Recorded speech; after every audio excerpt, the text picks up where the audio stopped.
Jalgaon जिल्ह्यामधल्या delta plus व्हेरियंटच्या विषयी ज्या काही चर्चा सुरू आहेत त्या दृष्टीनं आजची ही परिषद आपण आयोजित केलेली आहे।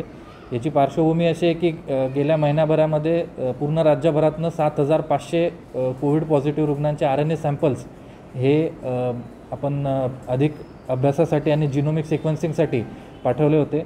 या 7,500 पैकी 21 सॅम्पल्समध्ये हा जो नवीन व्हेरियंट ज्याला म्हटलं जातं, ज्याला डेल्टा प्लस अशा नावानेही संबोधित केलं जातं, हा आढळला आहे।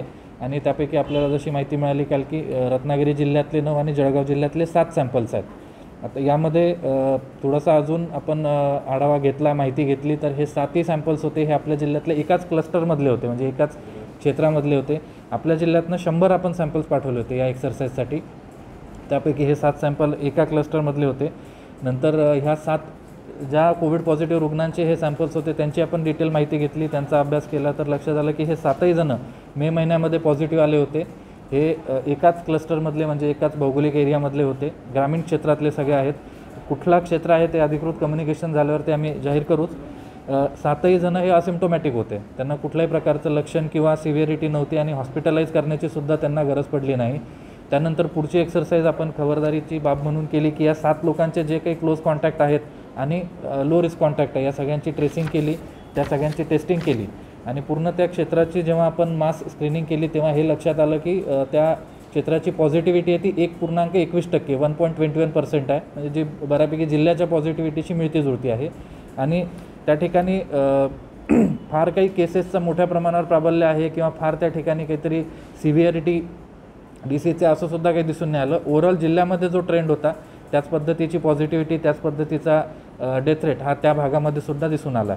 त्यामुळे आता ही एक गोष्ट आपल्याला या ठिकाणी सगळ्यांना मी स्पष्ट करू इच्छितो की जरी हा वेगळा व्हेरियंट आहे, त्याच्यामध्ये जनुकीय बदल झालेले आहेत, त्यामुळे हा एक नवीन व्हेरियंट असल्याचं आतापर्यंतच्या रिसर्चमधनं निष्पन्न जरी झालं असलं तरी हा व्हेरियंट ऑफ कन्सर्न आहे की नाही, म्हणजे तो चिंता करण्यासारखा आहे की नाही, याच्यासाठी अजून काही अभ्यासाची गरज आहे। सध्याचा तरी आपला डेटा सांगतो की हे 7ही लोक ठणठणीत आहेत आणि असिम्प्टोमॅटिक हॉस्पिटलमध्ये सुद्धा न दाखल होता हे लोक बरे झाले आणि त्या भागामध्ये सुद्धा पॉझिटिव्हिटी रेट हा सामान्यच आहे, 1.21% आपल्या जिल्ह्याच्या ॲव्हरेजच्या बरोबर येतो। त्यामुळे याच्यात अजून ॲनालिसिस होईपर्यंत आपण अशी काही अटकळ बांधू नये की हा फारच घातक आहे किंवा घातक नाही। आपण थोडं थांबूया, आपण अजून सॅम्पल्स या भागातले आणि जनरली पण जिल्ह्यातले पाठवलेले आहेत, त्याचा रिझल्ट लवकरच येईल आणि त्यानंतर आपल्याला त्या बाबतीत भाष्य करता येईल। जरी हा व्हेरियंट घातक निघाला तरीसुद्धा जे आपले बचावाचे तरीके आहेत ते मात्र कायम तेच राहणार आहेत। Mask, social distancing, sanitisation, variant कितीही बदलला तरी ह्या 3 गोष्टींचा मात्र आपल्याला अवलंब करावाच लागणार आहे। आपण त्या भौगोलिक क्षेत्रामध्ये आणि इतर गर्दीची ठिकाणं आहे त्या ठिकाणी आता टेस्टिंगसुद्धा वाढवतो आहे, तिथलेसुद्धा सॅम्पल्स पाठवतो आहे आणि एकंदरीत एका वाक्यात जर सांगायचं झालं तर मी हे सगळ्यांना आवाहन करू इच्छितो की सध्याच फार घाबरून जाण्याची गरज नाही। मात्र हा व्हेरियंट असो की नसो, कोविड धोकादायक आहे आणि त्याचा धोका आपल्या सगळ्यांनी आपण बघितलेला आहे।